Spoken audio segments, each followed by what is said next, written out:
Alors, merci à vous.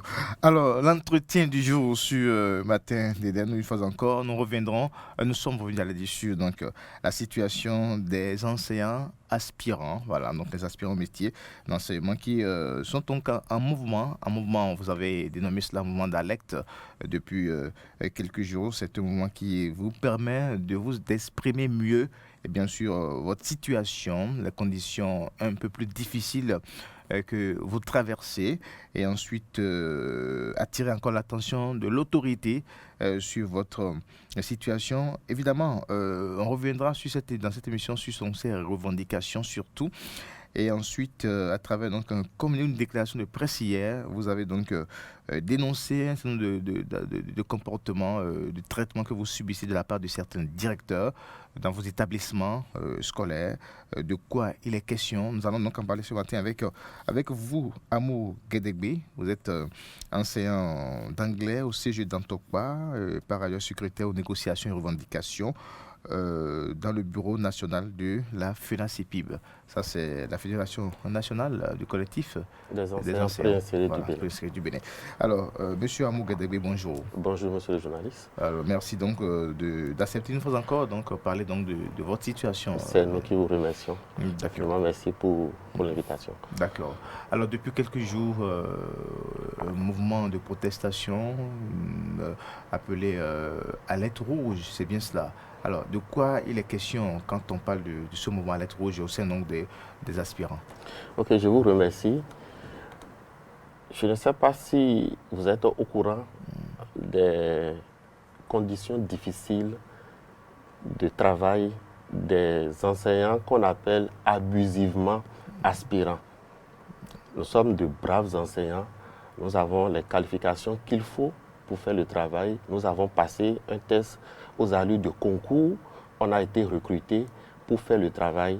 Donc cette appellation aspirant n'est pas appropriée. Nous sommes des enseignants à part entière et nous disons quoi? Qu'est-ce que nous disons? Ce que nous disons là, c'est pour le bien de la nation. Vous trouvez le thème péjoratif Très péjoratif. Est-ce que ça a rapport avec la qualité de votre travail ou le niveau? Non. Est-ce que ce n'est pas certainement une certaine forme de créer une certaine corporation simplement? Ce n'est pas une forme de création de corporation, mais quand vous jetez un regard sur comment on nous traite, vous vous rendez compte aisément que le thème est non seulement péjoratif, mais qu'on a décidé de mettre à part cette catégorie d'enseignants et de les traiter de la façon la plus ignoble possible. Et comment vous êtes traité quand vous en parlez comme ça? Merci beaucoup, monsieur le journaliste.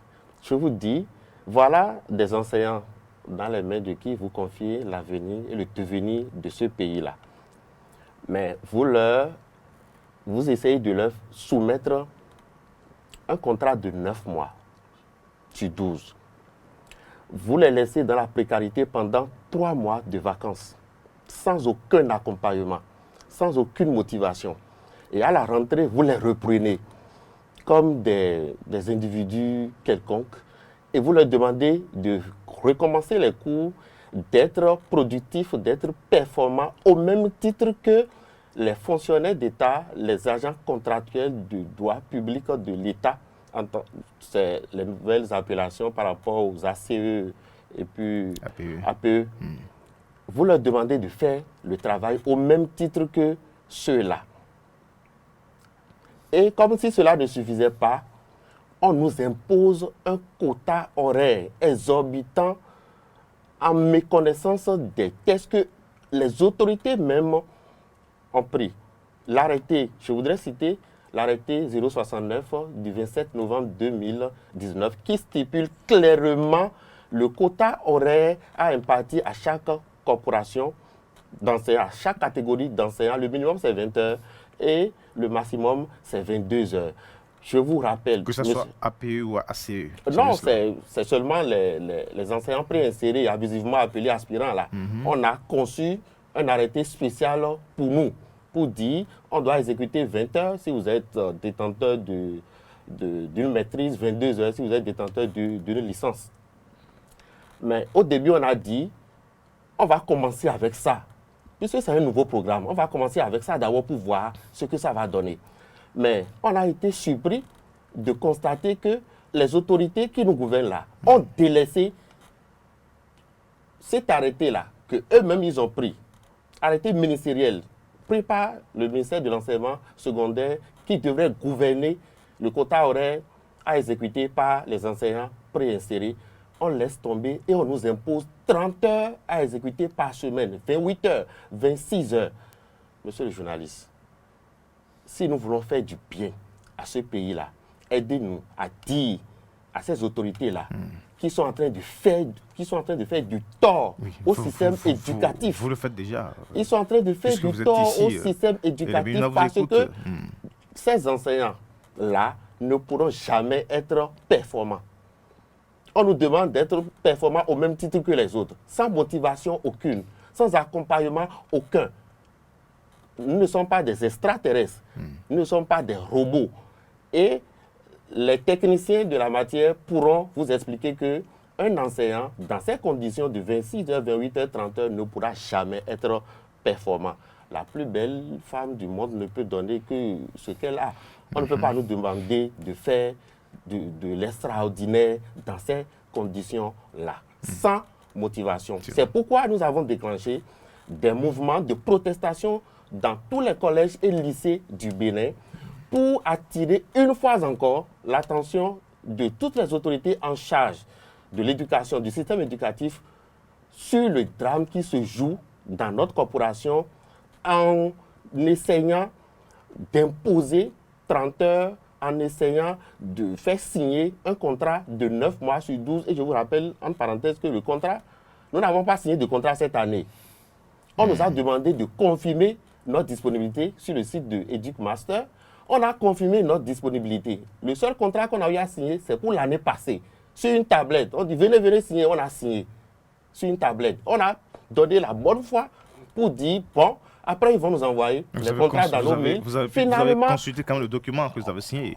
Je vous dis, monsieur le journaliste, qu'on n'a même pas reçu les contrats dans nos mails. Il a fallu l'approche de la rentrée pour que les autorités nous disent « Ah, vous avez besoin de ce contrat-là qu'ils ne nous ont pas envoyé pour aller confirmer notre disponibilité. » Et c'est quand on a commencé par respecter que la NPE s'est pliée et puis on a commencé par envoyer les mails. Ça, dans nos boîtes, ça a été de la mer à boire pour nous. Ça a été de la traversée du désert pour nous. Mais on a réussi à faire ça avec les insuffisances, avec les conditions très peu recommandables de non-fonctionnalité du site et autres là. On a pu faire ça. Mais qu'est-ce que nous avons constaté? Nous avons constaté que notre signature qu'on a posée sur une tablette depuis l'année passée a été transposée sur le contrat de cette année et qu'ils ont envoyé, qu'ils ont commencé par envoyer à certains collègues. En ce sens, on ne comprend pas. Alors, je vous explique. Oui, je vous dis, cette année, vous n'avez pas... aucun AME, que ce soit du primaire, du secondaire, n'a signé de contrat avec qui que ce soit cette année. Avec notre employé qui est l'État cette année. Qu'est-ce qui s'est passé? Mais pourtant, vous avez un contrat signé pour cette année, c'est ça? On n'a pas encore de contrat signé pour cette année. On n'a pas encore de contrat signé pour cette année. Tout ce qu'on a fait, c'est d'aller confirmer notre disponibilité pour dire je suis apte à reprendre le travail, ce qui a été fait. Et on nous a déployé sur le terrain.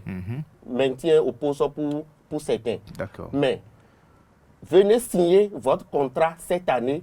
On ne nous a pas invités à le faire. Mais ce qu'on a constaté, c'est que ils ont enlevé 2019-2020, ils ont mis 2021-2022, qu'ils ont envoyé, commencé par envoyer dans les mails de certains collègues avec leur signature dessus. Ça veut dire que la signature qu'on a eu à poser sur une tablette l'année passée, ils sont en train d'utiliser ça de façon abusive.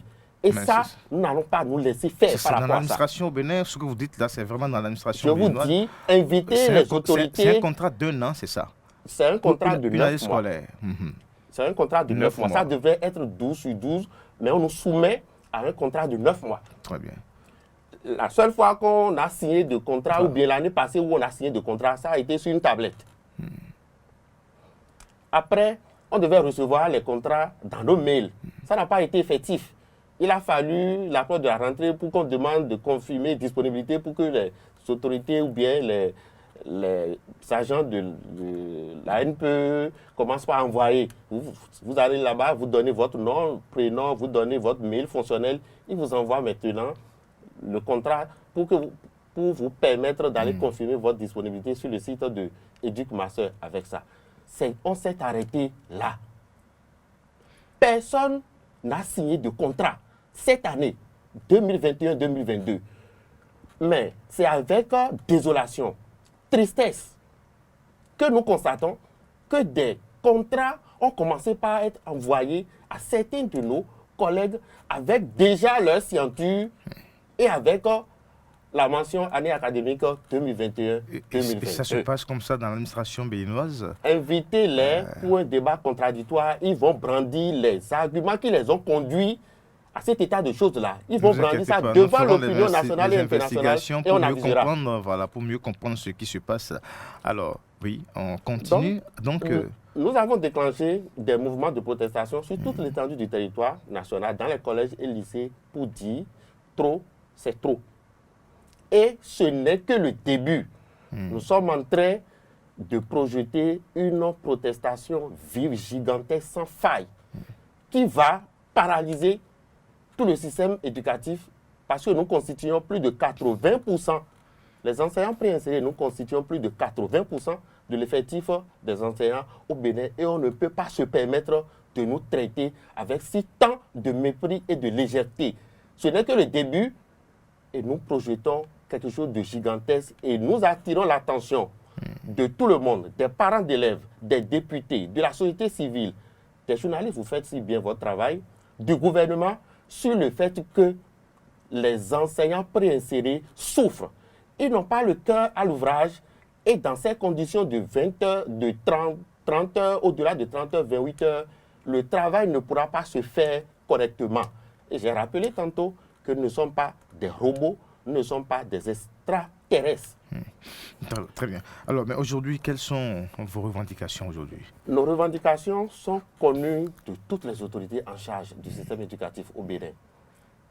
Et elles se résument en 3 points. Le premier point, c'est de revenir à l'application de l'arrêté 069 du 27 novembre 2019 qui fixe clairement le quota horaire de 20 heures, de 22 heures que les préinsérés doivent exécuter. Ça, c'est la première chose. On n'a pas besoin de conseil des ministres pour ça. Le président instruit le ministre pour dire, prenez une autre pour dire, l'arrêté là est toujours en vigueur parce qu'il n'y a aucun texte qui gouverne les 30 heures qu'on nous fait exécuter abusivement. Ça, c'est le premier point. Le second point, c'est qu'on nous fait signer, qu'on doit signer un contrat de 12 sur 12. Un contrat d'un an plein, de 12 sur 12. Et après, qu'on nous insère dans la fonction de façon définitive parce que, je vous rappelle que nous avons passé un test à l'allure d'un concours. Culture générale à part, nos matières de spécificité à part. Même dans les concours, ça ne se passe pas comme ça. Et nous disons que ces 3 points de revendication sont non négociables. Et ça ne coûte pas tout le budget du Bénin. Parce que l'éducation doit être la première priorité de nos gouvernements, de toute nation. Nous, on ne comprend pas comment la République puisse tourner dos aux enseignants préinsérés que nous sommes, qu'on nous exploite jusqu'à ce point, qu'on nous méprise et que nos chefs d'établissement qui devraient nous accompagner dans nos mouvements de revendication se transforment en des bourreaux, en nous intimidant, en nous menaçant. Nous les mettons en garde effectivement contre ces pratiques de notre âge. Vous voulez dire quoi concrètement? Les mouvements qui se mènent dans nos lycées et collèges là, il y a certains chefs d'établissement qui refusent catégoriquement ces genres de mouvements-là. Or, il y a des gens qui ont décidé d'arborer la couleur de leur choix pour venir protester. Et nulle part dans les textes qui régissent le système éducatif béninois, il n'est imposé à quelqu'un de venir au cours avec une couleur donnée, avec... Non. Donc, nous sommes libres d'arborer les couleurs de nos choix pour venir au cours. Une fois que ça ne heurte pas la sensibilité, et nous savons que ça ne heurte la sensibilité de personne. Si je porte du noir pour venir au cours, ça ne heurte personne. Si je porte du rouge pour venir au cours, ça ne heurte personne.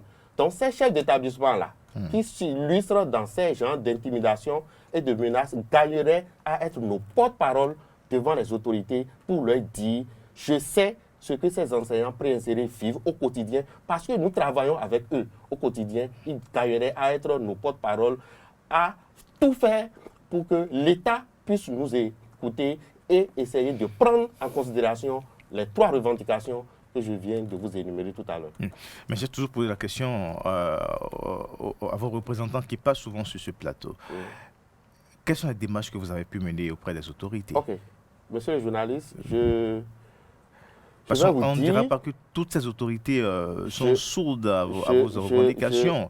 Le président Patrice Talon, la vice-présidente, le ministre ABT, Abdoulaye Biotchane, votre ministre de tutelle, Yves Tiabi Kouaro, le ministre Salimane. Alors, toutes ces autorités qui ont quand même à cœur le développement, les priorités de l'éducation. C'est inscrit dans le PAG du gouvernement. On ne dira pas que ces ministres restent quand même sourds à vos préoccupations, à vos revendications. Quelles sont les démarches que vous avez pu mener? Pourquoi ça ne porte pas? Jusqu'à présent, nous continuons d'exécuter 30 heures, 28 heures, 26 heures. Jusqu'à présent, on nous soumet à un contrat de 9 mois.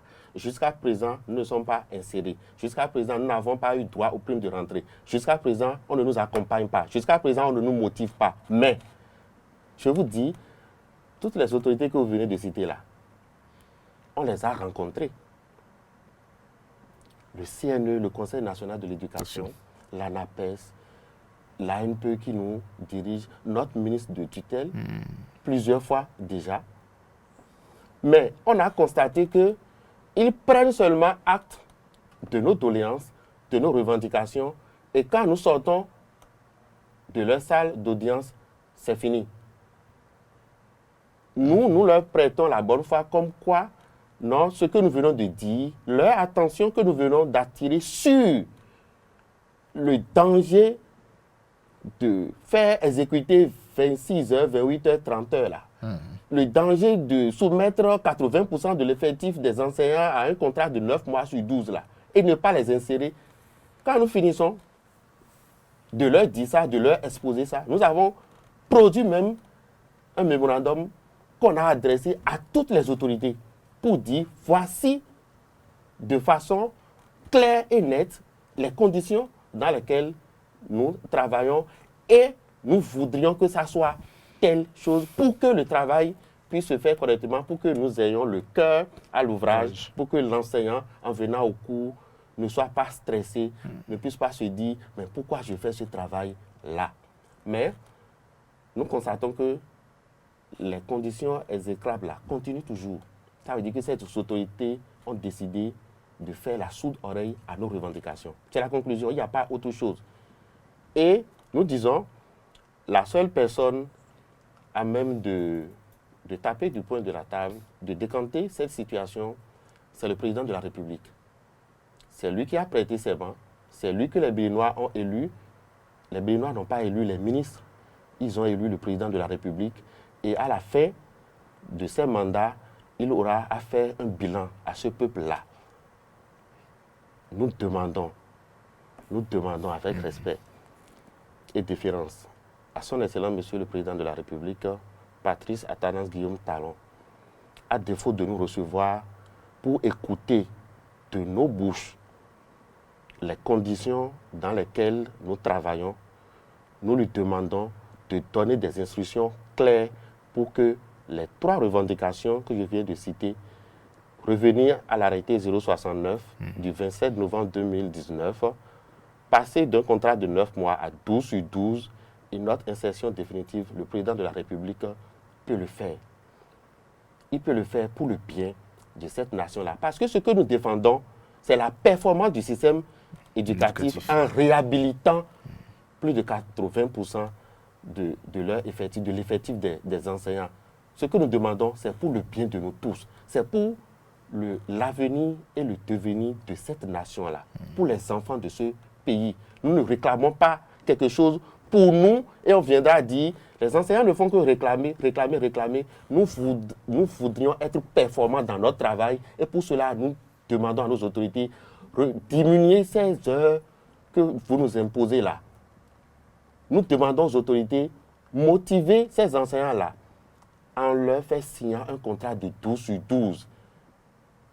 Essayez de les réhabiliter et en les insérant définitivement dans la fonction publique parce que vous leur avez fait passer un test aux allures de concours. Nous ne demandons pas quelque chose d'exagéré. C'est le strict minimum, ça. C'est ça. Donc, le président de la République, à défaut de nous recevoir, comme je viens de le dire, peut donner des instructions pour que ces revendications-là soient prises en compte et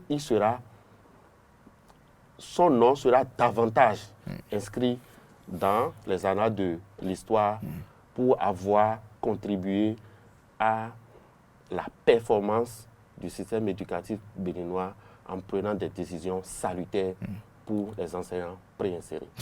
Merci à vous, Amou Guédébé. Vous êtes enseignant d'anglais au CGE d'Antokpa, par ailleurs secrétaire aux négociations et revendications dans le bureau national de la FENACIPIB. Ces enseignants représentent plus de 80% du personnel enseignant dans le système éducatif au Bénin. Ils exercent dans des conditions difficiles et exécrables. Il a dit sur ce plateau, mis à part le fait que le contrat ne couvre pas les 12 mois, que ça soit un contrat de 9 mois, eh bien, il y a d'autres conditions qu'on leur impose, comme quoi les horaires qui dépassent le quota retenu même par l'autorité à travers dans son arrêté ministériel. Il demande bien sûr que ces revendications soient quand même prises en compte. Ils ont confiance au chef de l'État, Patrice Athanase-Guillaume, un talent qui sait régler les problèmes dans la République. Alors donc, ils s'en remettent au chef de l'État et nous espérons certainement que le chef de l'État répondra à vos appels.